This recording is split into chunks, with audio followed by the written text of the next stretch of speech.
And gold buyers, మీ కష్టాల్లో నమ్మకమైన మీ ఆత్మీయ నేస్తం. హాయ్, హలో, నమస్తే, welcome back to our channel. నేను మీ వైషు. రెక్కల చిన్న పక్షి గూడొదులు వెళ్ళిపోవడం సహజం అంటుంటారు. మరి పేరెంట్స్ విషయానికి వస్తే, నేను కదా కనింది, నేనే కష్టపడి పెంచాను, జాబ్ వచ్చేంత వరకు నేనే చూసుకున్నాను, సడన్గా అలా ఎలా వదిలేసి వెళ్ళిపోతాడు, లేదంటే సడన్గా అలా ఎలా మారిపోతాడు అని చాలామంది పేరెంట్స్ ఇబ్బంది పడుతున్నారు. అలానే ఆ విషయమే కామెంట్స్ కూడా చేశారనమాట. సో నిజంగానే రెక్కల చిన్న పక్షి వెళ్ళిపోవడం కరెక్టా? వెళ్ళిపోయినా సరే వాళ్ళ మమ్మీని అంటుకొని ఉండడం కరెక్టా? లైఫ్లోకి ఎవరు వచ్చినా సరే వాళ్ళ ఇంట్లో వాళ్ళు వాళ్ళ అమ్మ నాన్న ముందు అనుకోవడం కరెక్టా? ఈ విషయం గురించి మాట్లాడడానికి ఈరోజు నాతో పాటు డాక్టర్ హరీష్ తెన్నేటి గారు ఉన్నారు. సార్తో మాట్లాడదాం. హలో సార్, నమస్తే. నమస్తే. ఎలా ఉన్నారు? ఆల్ గుడ్ అండి. సో రెక్కలు వచ్చిన పక్షి గూడొదులు వెళ్ళిపోవడం అంటే వినడానికి కొంచెం డ్రామాటిక్గా అనిపిస్తున్నా, ఎవరి లైఫ్ వాళ్ళది అని ముందుకెళ్ళిపోతూ ఉంటారు. చదివిచ్చారు కదా అని చెప్పేసి అక్కడే ఉండిపోలేము. మన చదువుకు తగ్గట్టుగా యూఎస్లోనే ఇంకెక్కడో జాబ్ వస్తే వెళ్ళిపోవాలని కొంతమంది అనుకుంటారు. లేదంటే ఇక్కడే జాబ్ చేసుకుంటున్న భార్య వస్తే భార్యకు తగ్గట్టుగా మారిపోయాడు నా కొడుకు, ఆవిడ ఏదో చేసేసింది, నా మాట వినట్లేదు, నా మాటే వినాలి నేను పోయేంత వరకు అని అనుకుంటుంటారు తల్లిదండ్రులు. ఎవరిది తప్పు ఇక్కడ? ఎవరిని కరెక్ట్ అని మనం బ్లేమ్ చేయగలం? నాకు రోజు కౌన్సిలింగ్లో ఫేస్ చేసే మేజర్ ప్రాబ్లం, వీళ్ళది రైట్ అంటే వాళ్ళు బాధపడతారు, వాళ్ళది రైట్ అంటే వీళ్ళు బాధపడతారు. నిజంగా కూడా ఇట్లాంటి వీడియో కొంచెం వెళ్ళింది అనుకోండి జనాల్లోకి, ఒక్కొక్కళ్ళు ఒక్కొక్క సైడ్ తీసేసుకుని గొడవలు పడతారు. అవును, ఇది యాక్చువల్గా విజ్ఞతకి సంబంధించిన పాయింట్. కొంచెం విచక్షణ, that every one in every role కరెక్ట్గా ఉంటే ప్రాబ్లం రాదు. కొడుకు ఆర్ కూతురు పెంచిన తల్లిదండ్రులని బాగా చూసుకోవాలి, ట్రూ. నాకు భార్య నమ్మి వస్తే తను కూడా బాగా చూసుకోవాలి, ట్రూ. నా కెరియర్ బాగుండాలి, ట్రూ. నేను పిల్లల్ని కన్నాను కదా అని హెల్త్ని వదిలేసే తల్లులు ఉన్నారు, అది కూడా చూసుకోవాలి, హెల్త్ కూడా. సో అన్నిటినీ బ్యాలెన్స్ చేసుకుంటూ వెళ్ళడమే లైఫ్. ఓకే. ఈ రోజుల్లో ఏం చేస్తున్నానంటే బాధ్యతే తీసుకోవట్లేదు. నేను ఎందుకు అసలు తీసుకోవడం ఎందుకు, దాన్ని బ్యాలెన్స్ చేయడం ఎందుకు అని ఒక బ్యాచ్. వేర్ మాకు పిల్లలే వద్దు, లేకపోతే మాకు పెళ్ళే వద్దు, లేకపోతే అసలు నాకు తల్లిదండ్రులతో నాకు రిలేషనే వద్దు. మొన్న రీసెంట్గా మాకు వచ్చిన కేసు, అమ్మాయి మంచిగా జాబ్ తెచ్చుకునేంత వరకు 21 years వరకు ఇంట్లో హాయిగా ఉండి యూఎస్కి జాబ్ తెచ్చుకుని వెళ్ళిపోయింది. వీళ్ళతో ఫోన్లో కాంటాక్ట్ కూడా లేదు. సో పాయింట్ ఏంటి, నాకు ఇన్ని రోజులు చాలా టార్చర్ అనుభవించాను మీ దగ్గర, నాకు అవసరం లేదు మీరు ఇన్ని రోజులు చేసినందుకు థ్యాంక్స్ అమ్మా నాన్న అని పెద్ద లెటర్ రాసి ఇంకా మీరు నాకు వద్దు అని మెయిల్ పెట్టినారు. సో పాయింట్ ఇస్, ఇక్కడ ఎవరు వాళ్ళ రోల్ని ఖచ్చితంగా ఇంప్రూవ్ చేసుకోవడానికి, బెటర్గా పర్ఫామ్ చేయడానికి, బెటర్గా నా లైఫ్ని నేను అందరినీ మేనేజ్ చేసుకుంటూ వెళ్ళని వాళ్ళు జీవితంలో సఫర్ అవుతూనే ఉంటారు. బట్ అందరినీ మేనేజ్ చేయడం అంత ఈజీనా? Absolutely easy. తెలుసా, తామరాకు మీద నీటి బిందువు వలె ఉన్న రోజున అన్నీ చుట్టూ ఉంటాయి, దేన్ని ఎఫెక్ట్ కావు. ఇది నేను సినిమాటిక్గా చెప్పట్లేదు, నేను చెప్పేది సత్యం. ఇదా పట్టుకుని చూడండి. మనకెంత క్యాలిక్యులేటెడ్గా చెప్పారు తెలుసా? బ్రహ్మచర్యం, గృహస్థ, వానప్రస్థ, తర్వాత సన్యాసం, దేనిని కూడా వదిలేయకుండా నెమ్మదిగా తెంపుకుంటూ వెళ్ళాలి. ఇప్పుడు తల్లికి ఒకవేళ పేరెంట్స్ సైడ్ నుంచి చూస్తుంటే చెప్తున్నా, ఒక స్టేజ్ వచ్చాక పిల్లలకి అమ్మాయి కానీ అబ్బాయి క్రతువులు చేసేసాక వాళ్ళ రెస్పాన్సిబిలిటీ, అబ్బాయి అయితే వాడికి ఉద్యోగం, అమ్మాయి అయితే ఉద్యోగము, పెళ్ళి, లేకపోతే వాళ్ళకి చేయాల్సిన సమ్ ఫంక్షన్స్ ఉంటాయి చిన్న చిన్నవి, అవి చేసేసామా ఫినిష్. ఇంకా వాళ్ళతో మనిషిగానే బంధం.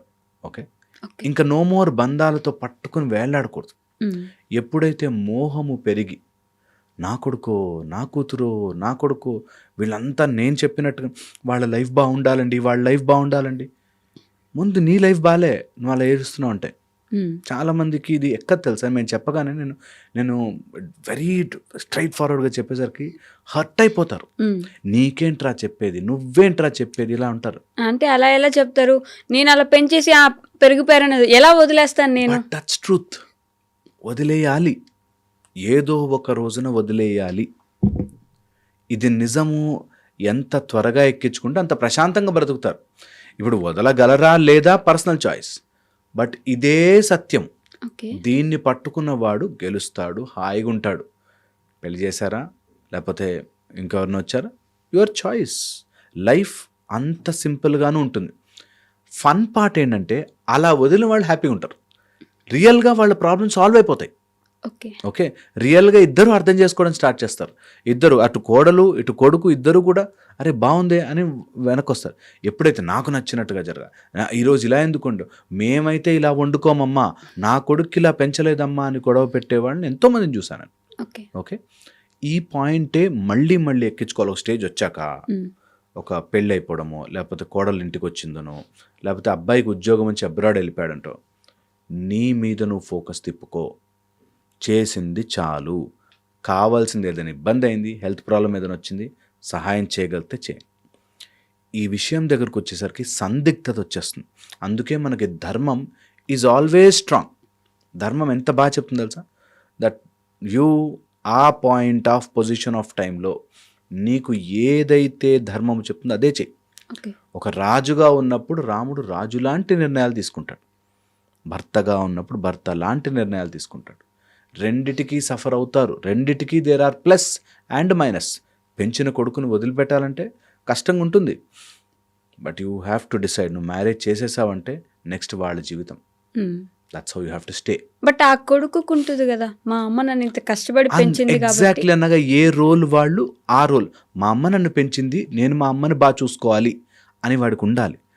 అమ్మాయికి అరే వాళ్ళ తల్లిని వదిలి రమ్మంటున్నాను, నేనేం మనిషిని, అది కూడా చూసుకోవాలి అని ఎవరి రోల్ వాళ్ళు కరెక్ట్గా ప్లే చేస్తే ఇది బ్యూటిఫుల్గా ఉంటుంది. అంటే ఆ అమ్మాయి తల్లిని కూడా ఈయన చూసుకొని ఇవ్వాలి. ఎగ్జాక్ట్లీ అదే అన్న, ఈయన రోల్ కూడా కంపల్సరీగా ఎవరి రోల్ వాళ్ళు కరెక్ట్గా ప్లే చేస్తే మొత్తం ఎలా అయితే సినిమా కరెక్ట్గా వస్తుందో అలాగే మన జీవితం అనే సినిమాలో ఎవరి రోల్ వాళ్ళు ప్లే చేయకపోతే మిగతా టీం అంతా సఫర్ అవుతుంది. నేను చూశాను, ఓన్లీ ఒక అమ్మాయి కోడలు ఇంటికి వచ్చినాం. నేను ఫస్ట్ నుంచి చెప్పానండి పెళ్లి కండిషన్లో కూడా, దట్ నాకు కలిసి ఉండడం ఇష్టం లేదు ఫ్యామిలీలో, దగ్గర పెట్టుకోమనండి, ఓకే ఓకే ఓకే అని ఒప్పుకుని, దాని తర్వాత మా మదర్ నాతో ఉండాలి, మా మదర్ నాతో ఉండాలి. సో చిన్న మాట చేంజ్ వచ్చేసింది కదా. సో అలాగా చిన్న చిన్న విషయాలే ఎందుకు అర్థం చేసుకోవు, మా అమ్మ ఏం చేస్తుంది లోపల ఉంటుంది అంతే, ఈ టైప్లో. అమ్మ ఫస్ట్ నుంచి నేను వద్దు అని అనుకున్న తర్వాత అదే ఎందుకు చేయడం, ఇలాంటి గొడవలు వస్తాయి. సో ఎప్పుడు కూడా ఎవరి రోల్ వాళ్ళు ప్లే చేస్తూ, ఎవరు అయినా సరే ఎనీ రిలేషన్షిప్ సఫర్ అవుతుంది అంటే ఓకే, ఇది మెయిన్గా వాళ్ళ రోల్ సరిగ్గా వాళ్ళు నిర్వర్తించట్లేదు ఇస్ అ పాయింట్ నెంబర్ 1. ఇది అవుట్ సైడ్ నుంచి చూస్తాం. సెకండ్ సెటప్కి వెళ్తాం, కొంచెం హైయర్ స్టేజ్కి వెళ్తే, నీ లైఫ్లోకి ఇలాంటి ఛాలెంజ్లను విసురుతుంది. దట్ కర్మ అట్లా తిరిగి తిరిగి తిరిగి నీ లైఫ్లోకి ఇలాంటి సీన్ వచ్చి తీరుతుంది. అక్కడ ఎలా ఉంటావు నువ్వు, అదే నీ టెస్ట్. ఎగ్జామ్లో నువ్వు చదివింది లాస్ట్కి ఏదో టాపిక్ వదిలేసింది గుర్తుకో, నీకు వస్తుంది సబ్జెక్ట్, నువ్వు గుర్తు తెచ్చుకుని రాయడంలోనే ఎగ్జామ్లో పాస్ అవుతావా లేదా అన్నట్టు నీకు ఆ టైంకి అలా వస్తుంది సందర్భం. వచ్చినప్పుడు ఎంత హుందాగా ప్రవర్తించావు. నేను ఎంతోమందిని చూశానండి, చిన్న చిన్న వాటికి తలలు కొట్టేసుకుని, గోడలు కొట్టేసుకుని, గబాలు నేడ్చేసి ఫుల్ డ్రామా చేస్తారు. అంతే, నా లైఫ్ ఇంతే, నేను ఇంతే అని చెప్పి. ఎప్పుడు కూడా నీ ఎమోషన్స్ని నువ్వు అలా ప్లేఅవుట్ చేయగానే మొత్తం నెగిటివ్ ఎనర్జీ జనరేట్ అయ్యి నీ ఎప్పుడు లైఫ్లో ఎక్కడ ప్రవర్తించినా నీకు ఆ సీన్ నీ వెంట ట్రామాటిక్గా నడుస్తూ ఉంటుంది.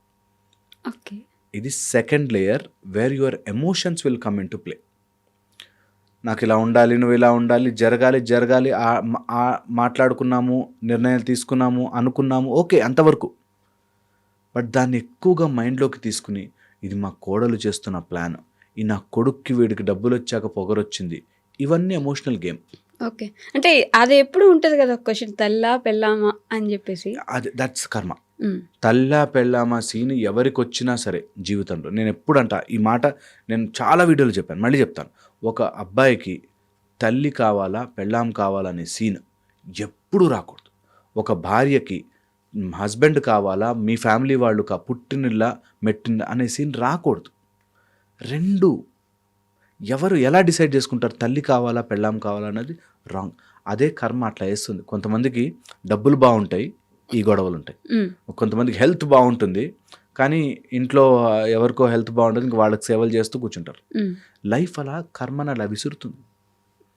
సో నేను అర్థం చేసుకోవాల్సిన పాయింట్ ఏంటంటే ఇక్కడ సెకండ్ లేయర్లో ఎమోషనల్ ఫ్రీక్వెన్సీలు మ్యాచ్ కాక చాలామంది ఎఫెక్ట్ అవుతారు. ఇక్కడే అర్థం చేసుకుని నా కోరికలు ఉండొచ్చు, నా కొడుక్కి వాడికో ఎమోషన్ ఉంటుంది, వాడికి ఒకలాగా పెరగాలి, ఒకలాగా ఉండాలి, భార్యతో ఉంటుంది. అది నేను అర్థం చేసుకోవాలి. నా పాయింట్ చెప్పేసా, అరే నాతో ఉంటే నాకు హ్యాపీగా ఉంటుందిరా, ఇలా చేసుకుంటే బాగుంటుందిరా, చేస్తున్నావా లేవా నీకు అనవసరం. So that's the second layer, that emotional గేమ్లోకి వెళ్ళి మారిపోయాడు, వీళ్ళు మారిపోతారండి, వాడు అలా చేస్తారండి, వీళ్ళు వాళ్ళ ఆయన దగ్గర కూర్చొని కూడా చెప్తూ ఉంటారు. ఇది second layer. Third layer is very very important. That ఇవన్నీ జరగడానికి గల కారణం ఇంట్లో జరిగే కొన్ని since and vastu, astrological and వాళ్ళ పరిస్థితుల ప్రకారం వచ్చిన సందర్భాలు. ఫర్ ఎగ్జాంపుల్ చెప్తాను, ఒక ఆయనకి కరెక్ట్గా కేతు పీరియడ్ ఓకే ఎంటర్ అవుతుంది. కేతు అందులో మంచి మోక్షకారకుడు స్థానంలో ఉంటే డిస్కనెక్ట్ అయిపోతాడు. నాకు ఈ వరల్డ్లీ వాటి మీద పెద్దగా ఇంట్రెస్ట్ లేదు, నేను స్పిరిచువల్ మార్గంలోకి వెళ్ళిపోతున్నాను. 2 పిల్లల్ని కనేసాడు, అమ్మాయి ఒకరితే ఉంటుంది, ఆమె కష్టపడి తిరుగుతూ ఉంటుంది, వీడు నాకు ఇవేం అవసరం లేదు, నేను స్పిరిచువల్గా ఎక్కడికో, నాకు ఆల్మోస్ట్ శివుడు నాతో రోజు మాట్లాడుతున్నాడు, నేను హిమాలయాలకు వెళ్ళిపోతా, ఈ టైప్లో సడన్గా సీ దట్ చేంజ్ రాగానే ఇంట్లో మీరు మీ చెప్పుకోరా, మీ అబ్బాయికి చెప్పరా, ఈ టైప్లో. సో ఇంకా అది అక్కడ గొడవ పెరుగుతూ పోతుంది. So that is because of their astrological position change అయిపోయింది. లేదా అమ్మాయి సైడ్లో చంద్రుడు కేతు పట్టుకుంటే ఊరికే ఓవర్ థింకింగ్, వాళ్ళ అత్త ఇలా పెట్టగానే చూసావా నన్ను ముట్టుకొని మీ అమ్మ అంత అసహ్యంగా మాట్లాడినప్పుడు నేనెందుకు మాట్లాడాలి, ఈ టైప్. అది జస్ట్ చంద్రుడు కేతు పట్టుకుని డిసెక్టివ్ థింకింగ్. ఆ రోజు నేను బ్లూ శారీ అంటే వద్దండి, కానీ వాళ్ళ అమ్మాయి అడగగానే బ్లూ శారీ కొనిచ్చింది. ఇంతే. నువ్వు ఎందుకు వాళ్ళ మైండ్లోకి దూరుతున్నావు, ఎందుకు వాళ్ళు, అది అలా కర్మ ప్రకారం అలా ఆస్ట్రాలజికల్ పొజిషన్ మారి ఖచ్చితంగా దిగుతుంది. చూడండి చాలా ఫ్యామిలీస్లో ఇది నా మాట ఎంతోమందికి రిలేట్ చేసుకుంటారు. ఆ రోజు నేను అంటేనేమో మీకు నచ్చలే ఆ కూర చేస్తా అంటే, ఈ రోజు మీ వాళ్ళు రాగానే ఈ కూర వండారు కదా. అలాంటి సిచ్యువేషన్స్ ఎలా తప్పించుకోగలరు? ఎందుకు అసలు ఆ సిచ్యువేషన్ని తీసుకోవడం ఎందుకు, దాన్ని తప్పించుకోవడం ఎందుకు? ఇవి అర్థం చేసుకుంటేనే. దీస్ ఆర్ ఆల్ జ్ఞానం అంటే ఏం తెలుసా, జస్ట్ తెలుసుకోవడం. ఇప్పుడు చిన్నప్పుడు ఒక టెడ్డీ బేర్ బొమ్మ కోసం పట్టుకుని ఏడుస్తాం, ఒక స్టేజ్ వచ్చాక ఏం జరిగింది, మరి బొమ్మ కోసం ఏడిస్తే ఏంటి అసహ్యంగా ఉంటుందిరా అని మనకు తెలిసిపోతుంది. చిన్న టాయ్ కారు కోసం రోడ్డు మీద పడి ఏడవం కదా అని అలాగా వింటూ ఉంటే ఇవి తెలుస్తుంది. That I should not behave like this కదా. ఇంత ఆమె చీర కొనిచ్చుకుంది, నాకు బ్లూ కాకపోతే ఎల్లో కాకపోతే వైలెట్, ఏం క్యాప్ ఫరక్ పడతా, how does it even matter damn it అని అనుకోవడం వచ్చేస్తే అదే మెచ్యూరిటీ, టింగ్ మన జ్ఞానోదయం అంతే. అదే దట్ చూస్తూ వెళ్ళిపోతాం బాస్, దానికి ఎందుకంత వరి కావాలి, దేనికి వరి కావాలి అని ఉంటుంది. నిజము సత్యము ఇది. ఓకే, కానీ అలాంటిది హిట్ అవ్వడం కష్టం కదా. హిట్ అవ్వడం కష్టం అంటేనే రాత. ఆ టైంలో నేను చెప్తున్నాను, ఇలాంటి విషయాలు నేను 100 చెప్పడం ఈజీ బాస్, నీకు వస్తే తెలుస్తుంది, నీకే మంచి డాక్టర్ అన్నీ సెటిల్ అయి ఉన్నాయి, ఈ టైప్లో మాట్లాడతాను. నీకు ఎక్కనివ్వదు నీకు, అది కూడా గ్రహస్థితి. అబ్సల్యూట్లీ. అండ్ ఆ ఇంట్లో వాస్తు అనే ఒక ప్రాబ్లం ఉండి ఇట్లా రాక్షసిలాగా కూర్చుని ఒళ్ళో కూర్చోబడి మొట్టికాయలు వేస్తుంటుంది. వాళ్ళకి ఇంట్లో అప్పటిదాకా బయట అందరితో మంచిగా ఉంటారండి, ఇంట్లో లోపలికి అడుగు పెట్టగానే కొక్కనే మామూలు ఇట్లా రోడ్ మీద స్ట్రీట్ డాగ్స్ అరుచుకుంటారు, అట్లా అరుచుకుంటారు. నేను హ్యావ్ సీన్ దిస్, అందుకని చెప్తున్నా, ఇది నిజంగా కొంతమంది గుచ్చుకుని వాళ్ళు మారిపోవాలేమో అని చెప్తున్నా. అంటే వాళ్ళకెలా తెలుస్తుంది వాళ్ళ ఇంట్లో వాస్తు బాగాలేదు, వాళ్ళ ఆస్ట్రాలజీ ప్రకారం అది బాగాలేదు. ఈ రోజుల్లో ఆ మాట నాకు, ఒకప్పుడు ఎప్పుడైనా ఎవడో స్వామీజీ రావాలి, లేకపోతే ఎవరో గొప్ప సిద్ధాంతి రావాలంటే ఓకే, పోనీ అప్పట్లో నడిచింది. ఇప్పుడు you can ask your Google. అవి నమ్మని వాళ్ళకి అబ్సల్యూట్ అక్కడికి వస్తున్నా. ఇది నమ్మనివ్వదు కదా. నమ్మని వాళ్ళకి ఏంటంటే అట్లీస్ట్ ఈ ప్రాబ్లమ్స్ ఉంటాయి psychologically, that person may be different, I'm may be different, వాళ్ళ అమ్మ పెరిగిన దాంట్లో ఆమె షీజ్ మే బి డిఫరెంట్ అనన్నా అర్థం చేసుకోవాలి. ఇది సఫర్. అలా అర్థం చెయ్యనివ్వకుండా ఇవి ఆపుతాయి. ఓకే, ఆస్ట్రాలజికల్ రీజన్స్, వాస్తు రీజన్స్, జెనెటికల్ రీజన్స్, సర్కమ్స్టెన్షియల్. చాలామంది వాస్తు అంటే ఇట్లా బొమ్మ గీసి తూర్పు ఈశాన్యం అది అనుకుంటారు. సర్కమ్స్టెన్షియల్, నువ్వు చెప్తున్నావు కదా కరెక్ట్ టైంకి నీ అత్త కొడుకు మాట్లాడుకుంటున్న టైంకి ఆమె ఎంటర్ అవుతుంది. అంతే సర్కమ్స్టే వాస్తు అది. ఏం లాక్ తెలుసా అది? మీరిద్దరూ నా గురించి ఏం మాట్లాడుకుంటున్నారు. నీ గురించి మాట్లాడకపోయినా ఏం మాట్లాడుకుంటున్నారు. That's it. Circumstantial vastu. Okay. So నేను చెప్పేది, and I have done this పదే పదే చదివి విని చూసి ఉన్నా దట్ ఇలాగే జరుగుతుంది. అండ్ ఆ టైంలో ఎంత మూర్ఖంగా ఉంటారంటే మాలాంటి వాళ్ళు 100 మంది చెప్పినా వినరు. ఓకే. ఓకే, కొంతమంది అయితే మేము ఇంకా కౌన్సిల్ చేసి ఇంకా డైవర్స్ తీసుకోండి మా వేస్ట్ మీరు అని చెప్పేసి స్టేజ్కి వెళ్ళిపోతాం కదా సార్. అంత విసుగొచ్చేస్తుంది వాళ్ళకి. ఎంత చెప్తున్నా కూడా ఒక 100 కౌన్సిలింగ్స్, అందరూ వాళ్ళ పేరెంట్స్ వీళ్ళ పేరెంట్స్ అన్నీ చెప్తున్నా, నేను మారనంటే మారను, నేను ఇలాగే ఉంటాను, మీకేం తెలియదు, ఇందులో ఉండిపోతారు. నాకు బాధేస్తుంది దట్ అలాంటి చిన్న విషయాల కోసం రిలేషన్షిప్స్ పాడవకూడదు అనేది ఎంటైర్ కంటెన్షన్. సో ఎంత మేము లోపల బాధపడుతున్నాం, బయటకు మాత్రం నెమ్మదిగా చెప్పాలి, అర్థం కావాలి అనే ప్రయత్నం చేస్తాం. ఇందులో 4th లేయర్కి వెళ్దాం. ఇది ఆస్ట్రలాజికల్ వాస్తు 4th లేయర్. ఈ 4th లేయర్లో స్పిరిచువల్ కోణాన్ని మర్చిపోతారు జనాలు. నార్మల్గా మనుషులు ఏమైపోతామంటే ఇదే లైఫ్, ఇదే రియాలిటీ, ఈ ఒక్కటి తేలిపోవాలి. నేను ఎప్పుడు నా దగ్గరకు వచ్చిన వాళ్ళందరూ సరే ఈ రోజు నేను ఫామ్ ఫట్ ఫట్ అనే ఒక మంత్రం వేసా అనుకుందాం, మీ అత్త మారిపోయింది, అతి మంచిది అయిపోయింది అనుకుందాం, మీరు ఏమన్నా చేసుకుంటారా, మీరు ప్యారిస్లో బ్రతుకుతారా, మీరు అమెరికాలో ఉంటారా, నా గురించి అసలు పట్టించుకోకపోయినా పర్లేదు, ఫట్ అనేసాం. నీకు వచ్చిన నష్టం ఏంటి, లాభం ఏంటి? How does it even change anything? పోనీ ఉల్టా మీ అత్త నేను ఫుల్గా తిట్టుకుంటుందే అనుకుందాం. ఓకే, నువ్వు ఎక్కడికి వెళ్ళదు, నువ్వు నా దగ్గరే ఉండాలి అనుకుంది, నువ్వు వెళ్ళిపోయావు, నీకు రెక్కలు వచ్చాయి, నువ్వు you have become big, you have gone. How does it even matter? కొన్ని రోజుల తర్వాత అది మర్చిపోతారు, ఇది మర్చిపోతారు.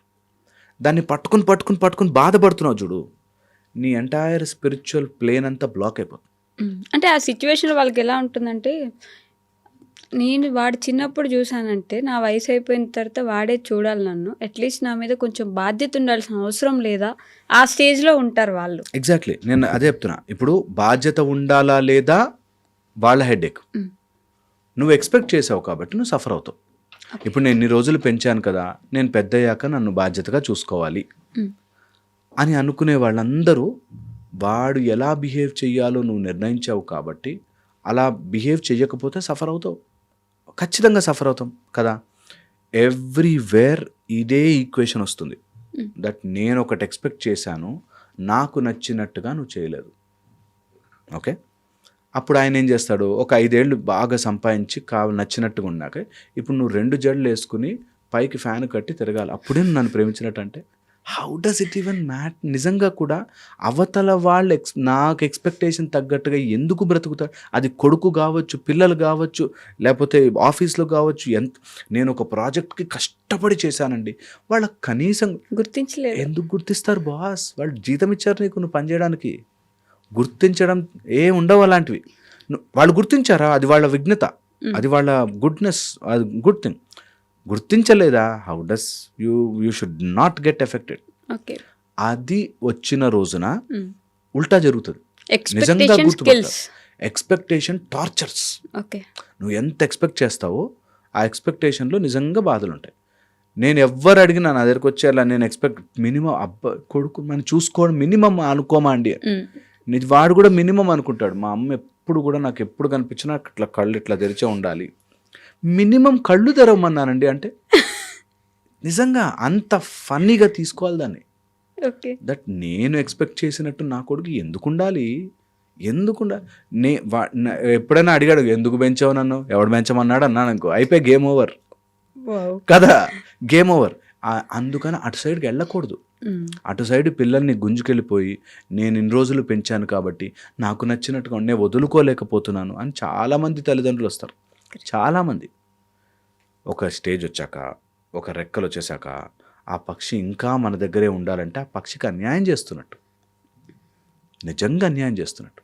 Let them fly, let them fall, let them learn, let them know your value, let them come back. అంతకు మించి దీన్ని నిజంగా నేను ఎంత సాఫ్ట్గా మీకు నిజంగా చెప్తున్నా, అంతే సాఫ్ట్గా తీసుకోండి లైఫ్ని. దట్ పెంచేసాం కదా, కష్టపడ్డా, నా టైంలో నేను I have given my best, నేను బ్యాంకులో పని చేసుకుంటూ మధ్యలో చిట్టీలు వేసుకుంటూ అక్కడి నుంచి డబ్బులు తెచ్చి వాడు ఇంజనీరింగ్ సీట్లో ర్యాంకు రాకపోయినా నేను కొనిచ్చి చదివించి అమెరికాకు పంపించా. నా సైడ్ నుంచి నేను పర్ఫెక్ట్. ఇక now it is his headache. వాడికి ఆ నాలెడ్జ్ ఉండి ఆ విజ్డమ్ ఉండి తల్లిదండ్రులను బాగా చూసుకోవాలన్న వైఫ్ని తెచ్చుకున్నాడా, వెరీ గుడ్. లేదనుకో నేను హ్యాపీగా I'm sitting aside, Srirama Srirama Srirama అనుకుంటూ కూర్చుంటా. ఇంతకు మించి లైఫ్ను నువ్వు ఎన్ని రోజులు పట్టుకుని వేలాడి వేలాడి వేలాడి బలవంతంగా గుంజుకొచ్చినా అటు వాళ్ళ కాపురం చింపినట్టు, నువ్వు చెడ్డ వాళ్ళవి చెడ్డ అమ్మవి కానీ నాన్నవి కానీ అయిపోయినట్టు, నువ్వు ఇన్ని రోజులు వాడికి తిండి పెట్టింది ఆ బిజినెస్ కోసం పెట్టినట్టు. దట్ నేను ఇన్ని రోజులు తిండి పెట్టా కాబట్టి నువ్వు నాతో ఉండాలి. ఓకే ఓకే, ఇప్పుడు నువ్వు సంపాదించేది నాకు పెట్టు అన్నట్టు. వా, నీ వైఫ్ కూడా పెట్టుకోకు అనే బిజినెస్ తయారవుతుంది. సరే, ఇది బయట నుంచి చెప్పడానికి చాలా హార్ష్గా ఉంటుంది. నిజంగా కూడా ఏ పిల్లలైనా సరే తల్లిదండ్రులను బాగా చూసుకోలేని వాళ్ళు జన్మ జన్మల పాపాన్ని మూటగట్టుకుంటారు. ఏది జరిగినా బ్యాలెన్స్ చేసుకుంటూ తల్లిదండ్రులను సంతోషపెట్టే ప్రయత్నం చేయండి. ప్రయత్నము మాత్రం. వాళ్ళు సంతోషిస్తారా లేదా, నేను ఎందుకు చెప్తున్నానంటే అన్ని రకాలుగా చెప్తున్నాను. ఎందుకంటే ఒక అబ్బాయి తెలుసు నాకు, వాళ్ళ అమ్మ వాళ్ళకి ఎంత చేస్తాడు, ఎంత చేసినా నువ్వు ఇంకా చేయలేదంటారు. నీకోసం మేము ఎంత కష్టపడ్డాం, నువ్వేం చేసావు, ఏముందిలే డబ్బులు ఇస్తే కాదు కదా, ఏం చేస్తాను. ప్రయత్నం మాత్రమే చేయండి, తల్లిదండ్రులను బాగా చూసుకునే ప్రయత్నం. వాళ్ళు హ్యాపీగా లేరనుకోండి, మీ బాధ్యత కాదు. ఓకే, మీరు ఏం చేయగలరో మాత్రం మనస్ఫూర్తిగా లెక్క వేసుకోకుండా చేయండి. రోడ్డును వదిలేయడాలు, ఓల్డ్ ఏజ్లో వదిలేయడాలు, అసలు అలాంటివి ఎప్పుడు చేయకూడదు. అలాంటి ఎంత కష్టమైనా సరే కొన్ని మేనేజ్ చేసుకోవాలి, కొన్ని ఆల్టర్నేటివ్స్ చూసుకోవాలి, చేసుకోవాలి. ఓకే, అలా చేసుకున్న రోజున నిజంగా అక్కడే మ్యాజిక్. నేను ఎప్పుడు ఆ మాట చెప్తున్నా సార్, ఇది ప్రయత్నం చేసి చూడండి, ఇది ఈజీ అయిపోతుంది మీకు. సో మీరు తల్లిదండ్రులని వాళ్ళని సాటిస్ఫై చేసే ప్రయత్నం చేయకండి. మీరు మనస్ఫూర్తిగా ఏం చేయగలరో చేయండి వితౌట్ గిల్టీ ఫీలింగ్. ఆటోమేటిక్గా అటు సైడ్ నుంచి అంతా మార్పులు వస్తాయి. అదే లాజిక్, అదే మ్యాజిక్. అక్కడ పట్టుకోగలిగితే స్పిరిచువల్ ప్లేన్ ఓపెన్ అయ్యి మీకు అలా వరదలాగా కురుస్తుంది వర్షం. Heaven's energy and your energy should match అంటారు.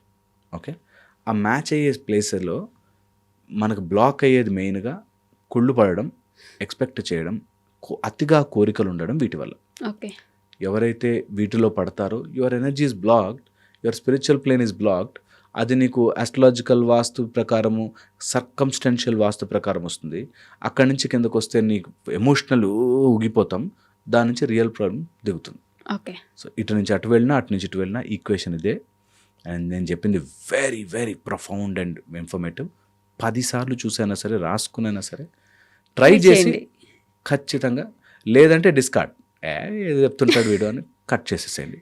లేదా please try in all planes, maybe help అవ్వచ్చు. Okay, thank you sir. Thank you.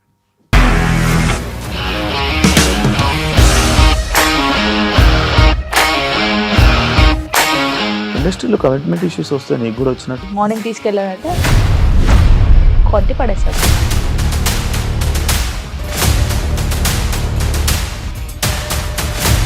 ఒక్కళ్ళు కూడా చూడలేదు ఈ సినిమా అని చెప్పడానికి కూడా చాలా ధైర్యం కావాలి. అది నిజం కదా, దాంట్లో ధైర్యం ఏంటి? ఇది నెక్స్ట్ డే ప్లేట్ మార్చేస్తే తప్పు కదా. As of now we are comfortable this అని నేను అనుకుంటున్నాను. రష్మిక గారిది మీది ఒకే ఊరంట కదా. నీకు కోపం వచ్చిందంటే బాగా తిట్టేత్తరా? తిట్టేద్దామండి. నిజంగా గేమ్ ని ఎలా చేంజ్ చేయగలిగారు? ఏపీఎస్ఎఫ్సి వాళ్ళకి 6 నెలల్లో నేను 6 లక్షలు కట్టా. బిజినెస్ చేయాలనుకుంటే it is as difficult as riding a tiger.